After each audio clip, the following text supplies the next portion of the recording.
purifié par sa résurrection après les affres de Golgotha, le Christ, retourné à la droite du Père, tient dans sa main tout l'univers, comme il est dit dans l'évangile de Saint Jean.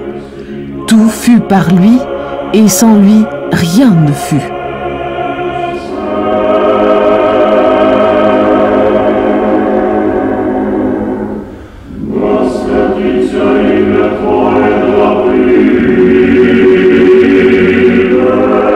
Cette icône est un symbole de foi en image. Elle évoque en effet la présence de ce Dieu que nul n'a jamais vu, mais qui devint visible dans son incarnation.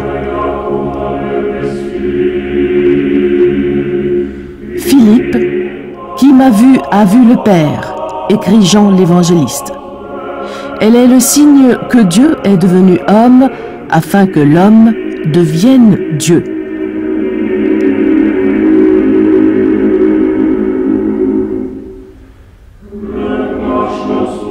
Le Verbe est dépouillé et fut reconnu à son aspect comme un homme. Pourquoi donc ce grand sacrifice? C'est parce que Dieu aime l'homme et il veut le sauver. Dieu a tant aimé le monde qu'il a donné son Fils, l'unique engendré, afin que quiconque croit en lui ne se perde pas, mais ait la vie éternelle.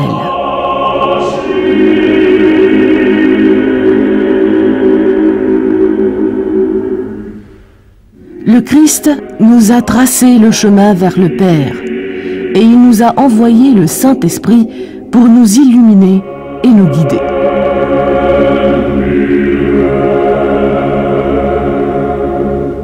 Nous nous apercevons, en contemplant cette icône, que le regard du Christ nous fixe et nous suit.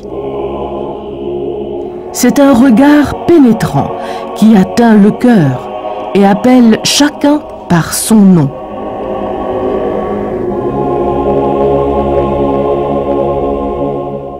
Le visage du Christ est impassible, mais plein de douceur. Luc n'a-t-il pas dit de lui qu'il est doux et humble de cœur?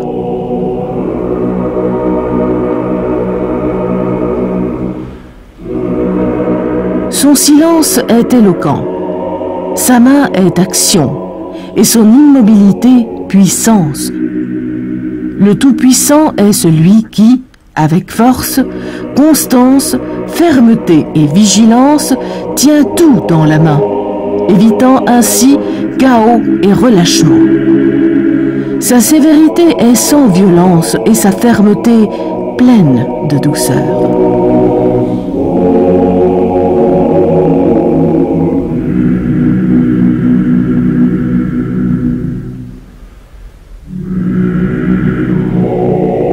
En fixant le visage du Christ, nous sentons qu'il rayonne de bonté et de tendresse, comme s'il disait à chacun de nous « Venez à moi, vous qui peinez, et moi je vous donnerai le repos. »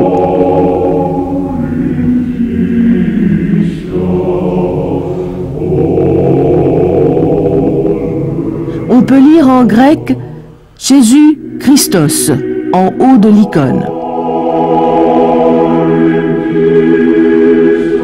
Une auréole lumineuse nimbe la tête du Christ. Elle est le symbole de sa divinité et la croix qui la traverse rappelle sa crucifixion et sa résurrection. 3 lettres grecques sont inscrites sur la croix. Elles disent qu'il est l'être, celui qui ne tient sa vie de nul autre, puisqu'il est lui-même la source intarissable de la vie. Il est le fort, le tout-puissant, comme l'appelle l'Église. Il est l'incarnation de l'image de Dieu, car il a pris chair dans le sein de la Vierge Marie.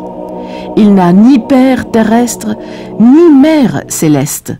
Il est le Fils de Dieu, la 2e personne de la Sainte Trinité, le commencement et la fin, l'alpha et l'oméga. De sa main droite, le Christ bénit l'univers. Ces trois doigts groupés signifient l'unité de la Sainte Trinité et les deux autres symbolisent sa nature divine et sa nature humaine. Vêtu de pourpre, symbole de sa divinité, le Christ est couvert d'un manteau bleu, symbole de son humanité, lui, le Verbe incarné.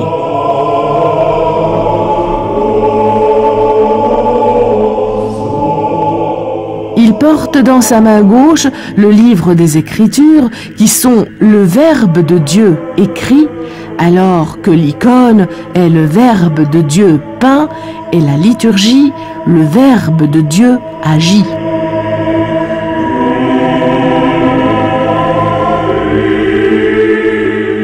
Certaines icônes montrent le Christ portant le livre des Écritures ouvert sur certains versets rédigés en grec ou en arabe, adressés aux fidèles comme autant de messages. Par exemple, « Je suis la voie, la vérité et la vie. Je suis le bon pasteur. Je connais mes brebis et mes brebis me connaissent, comme le Père me connaît et que je connais le Père, et je dépose ma vie pour mes brebis. »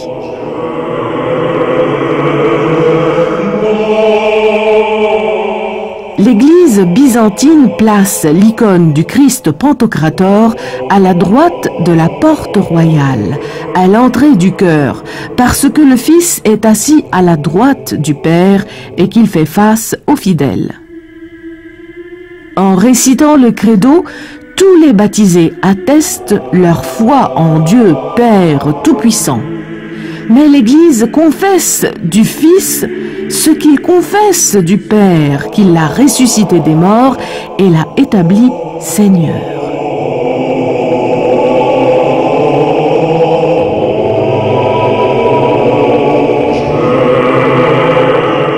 Le Christ est la voie, la vérité et la vie. Il est l'être et le sens de l'histoire.